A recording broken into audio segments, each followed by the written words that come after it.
कांग्रेस के युवा प्रदेश अध्यक्ष दिव्यांशु बुद्धि राजा हुए मीडिया से रूबरू। जी हां, हम आपको जानकारी दे दें, करनाल के पीडब्ल्यूडी रेस्ट हाउस में कांग्रेस के युवा प्रदेश अध्यक्ष दिव्यांशु बुद्धि राजा मीडिया से रूबरू हुए। इस मौके पर मीडिया को जानकारी देते हुए उन्होंने कहा कि युवाओं को इस सरकार में कोई भी रोजगार नहीं मिल रहा है, जिसके चलते युवाओं द्वारा प्रण दिया गया है कि आने वाले चुनाव में मुख्यमंत्री का विरोध किया जाएगा और जहां पर भी वह चुनाव के लिए जाएंगे वहां पर उनका विरोध किया जाएगा। उन्होंने आगे जानकारी देते हुए बताया कि उनके कार्यकाल में कोई भी भर्ती सफल नहीं हुई है, जिसके चलते युवाओं में गहरा रोष व्याप्त है कि अगर हरियाणा के बेरोजगारों के लिए सरकार सरकारी भर्ती नहीं जारी करती, अगर उनके लिए सरकारी भर्ती नहीं है, तो मुख्यमंत्री की भी 2024 में विधानसभा में भर्ती नहीं होने देंगे। ये प्रण हरियाणा के बेरोजगारों ने लिया है।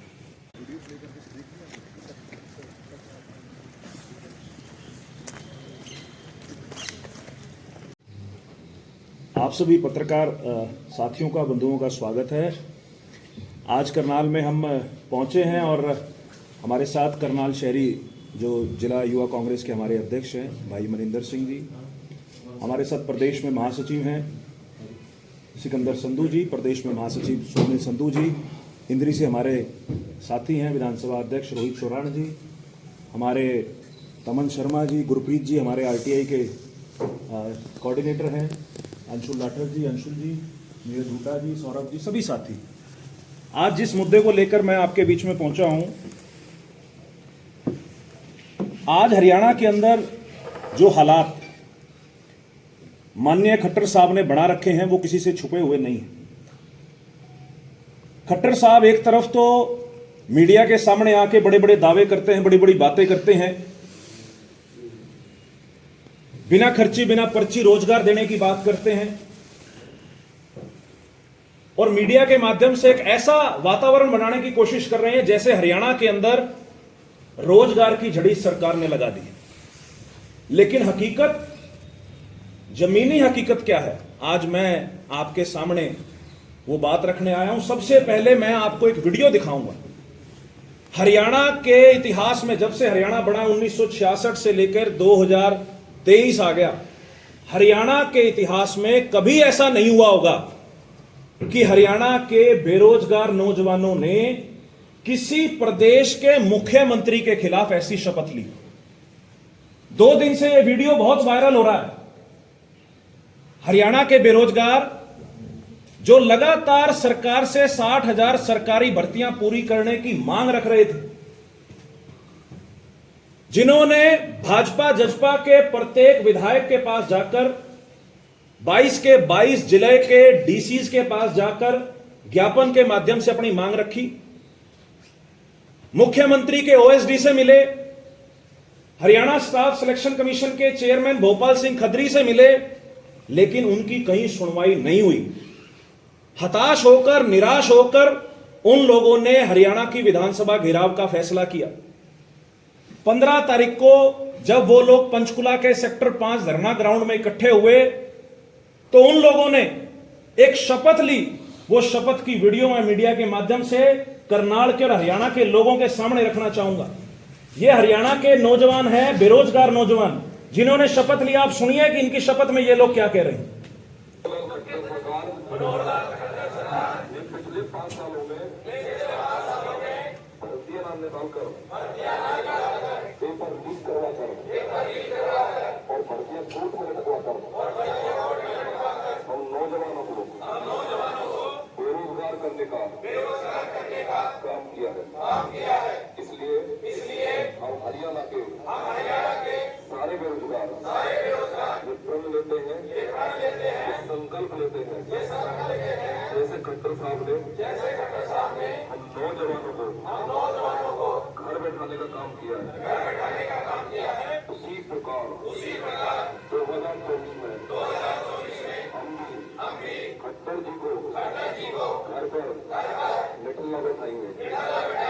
हम सभी आज ये प्रण लेते हैं, संकल्प लेते हैं, घोषणा करते हैं कि हरियाणा की जिस भी विधानसभा से हरियाणा के मुख्यमंत्री मनोहर लाल खट्टर चुनाव लड़ेंगे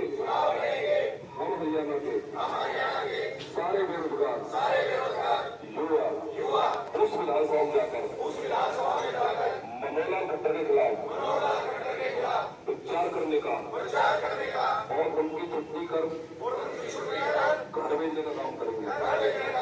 अगर हमारे ये सरकारी भर्ती नहीं तो खट्टर साहब को भी विधानसभा में भी भर्ती नहीं होने देंगे, भर्ती नहीं होने देंगे, भर्ती नहीं होने देंगे। ये प्रण हरियाणा के बेरोजगारों ने लिया है और इतनी बड़ी बात है, मेरी उम्र शायद कम हो सकती है लेकिन मैंने हरियाणा के इतिहास में ऐसा कभी नहीं सुना कि जब बेरोजगार सड़कों पर आकर प्रदेश के मुख्यमंत्री के खिलाफ यह प्रण ले रहे हैं कि मनोहर लाल खट्टर जी जिस भी विधानसभा से चुनाव लड़ेंगे तो हरियाणा के संपूर्ण बेरोजगार उस विधानसभा में जाकर मुख्यमंत्री के खिलाफ प्रचार करने का और उनको हराने का काम करेंगे। और बड़े स्पष्ट शब्दों में उन्होंने बात कही कि अगर हरियाणा के बेरोजगारों के लिए सरकार सरकारी भर्ती नहीं जारी करती, अगर उनके लिए सरकारी भर्ती नहीं है तो मुख्यमंत्री की भी 2024 में विधानसभा में भर्ती नहीं होने देंगे। यह प्रण हरियाणा के बेरोजगारों ने लिया है। 60,000 सरकारी भर्तियां सरकार ने वादा किया था।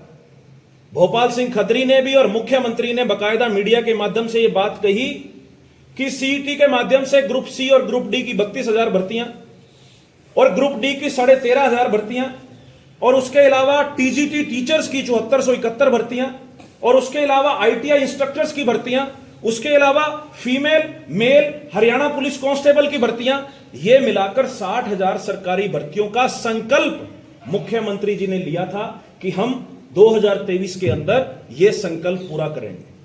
आज दिसंबर का आधा महीना जा चुका है और ये सारी भर्तियां कहीं ना कहीं कोर्ट में लटकी हुई हैं और इनका कोर्ट में लटकने का कारण है कि सरकार ने इन भर्तियों को जब बनाया, जब इनकी सरकार इन भर्तियों को जब लेके आई, जब पॉलिसी मेकिंग हुई तो कहीं ना कहीं इन भर्तियों के अंदर जो लूप होल्स थे, जो इनकी पॉलिसी मेकिंग के अंदर दिक्कतें थी, उसकी वजह से आज ये भर्तियां कोर्ट में है।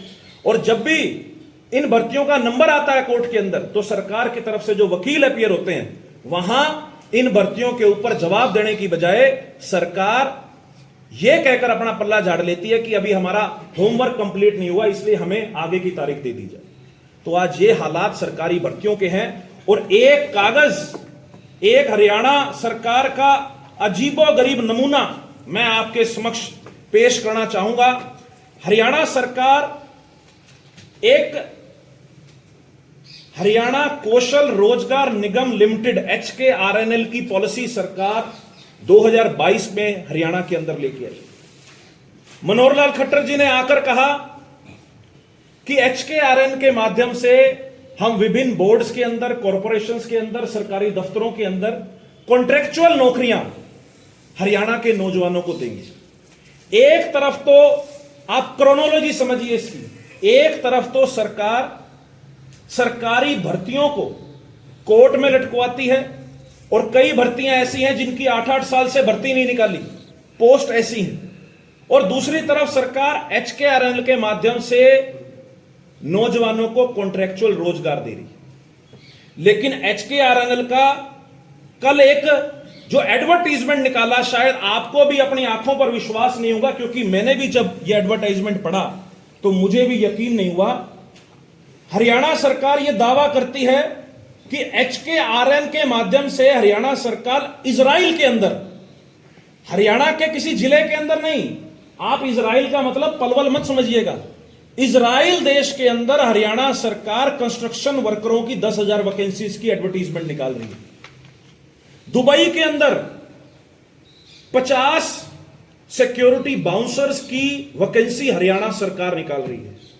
इंग्लैंड के अंदर हरियाणा सरकार 120 नर्सिस की पोस्ट निकाल रही है। यह अजीबो गरीब एडवर्टाइजमेंट मैंने पहली बार देखा है। किसी प्रदेश की सरकार ने कॉन्ट्रैक्चुअल बेसिस पर किसी दूसरे देश के अंदर इस तरीके की नौकरी का इस्तिहार दिया हो, यह हरियाणा के इतिहास में शायद पहली बार हुआ है। मैं सवाल पूछना चाहूंगा प्रदेश के मुख्यमंत्री से, क्यों हरियाणा सरकार हरियाणा के नौजवानों को विदेशों में भेजने की प्लानिंग कर रही है? जो हाल कहीं ना कहीं पंजाब की जवानी का हुआ, आप देखिए पंजाब के गांव खाली हो चुके हैं। पंजाब के अंदर कई गांव तो ऐसे हैं जहां पर आपको 20 से लेकर 40 साल के 45 साल के नौजवान कोई भी नहीं मिलेगा। या तो उन जिलों के अंदर आपको सिर्फ बुजुर्ग मिलेंगे या सिर्फ बच्चे मिलेंगे। आज वो हालात हरियाणा के अंदर ये सरकार करने पर उतारू है। और एक सवाल मैं और पूछना चाहूंगा सरकार से कि क्यों HKRNL को इमिग्रेशन का अड्डा हरियाणा सरकार बनाना चाहती है और मनोहर लाल खट्टर जी क्यों आज इमिग्रेशन के एजेंट बन चुके हैं? क्या हरियाणा के जो नौजवान हैं उनके लिए हरियाणा सरकार के पास हरियाणा के अंदर रोजगार इस कदर खत्म हो चुके हैं कि कंस्ट्रक्शन वर्कर, जिसको हम लेबर कह देते हैं, कंस्ट्रक्शन वर्कर जैसी नौकरी के लिए भी हरियाणा के नौजवान को इजराइल के अंदर जाना पड़ेगा? यह सवाल मैं प्रदेश के मुख्यमंत्री से पूछना चाहता हूं।